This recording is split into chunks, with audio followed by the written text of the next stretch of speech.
First of all ఆ డాక్టర్‌కి నేనెవరో తెలీదు. నేను వెళ్ళినప్పుడు ఫస్ట్ ఆఫ్ ఆల్ నా బాడీ ఏంటి? నాకు ఎగ్ ఎన్ని రిలీజ్ అవుతుంది? అవన్నీ తను తెలుసుకోవడానికి టైం పడుతుంది. అలా ఆ మంత్‌లో నాకు కొంచెం కాస్ట్ ఎక్కువైనే అయింది. కాస్ట్ అయింది. మనీ అవ్వలేదని ఏం లేదు.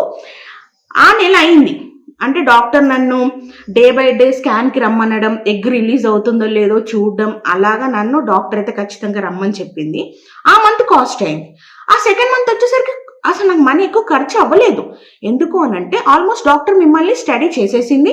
మీకు ఎంత ఎగ్ రిలీజ్ అవుతుందో తనకు తెలిసిపోయింది కాబట్టి నాకు నెక్స్ట్ మంత్ వచ్చేసరికి నాకంత కాస్ట్ అవ్వలేదు. చాలా నేను పెట్టిన దాంట్లో హాఫే అయిందండి. లిటరల్‌గా చెప్తున్నాను అంతే. ఇది మెయిన్ నేను వాళ్ళకి అదే చెప్తున్నాను. నాకు ఎక్కడెక్కడి నుంచో కామెంట్స్ చేస్తున్నారు కాబట్టే నేను ఈ వీడియో ఇప్పుడు అందరికీ నేను రిప్లై అయితే ఇవ్వలేను. కానీ డాక్టర్ అడ్రస్ అయితే నాకు పర్సనల్‌గా ఇన్‌స్టాగ్రామ్‌లో వచ్చి మెసేజ్ చేసిన వాళ్ళందరికీ అయితే నేనైతే చెప్తున్నాను. వాళ్ళకి డాక్టర్ డీటెయిల్స్ అన్నీ ఇస్తున్నాను.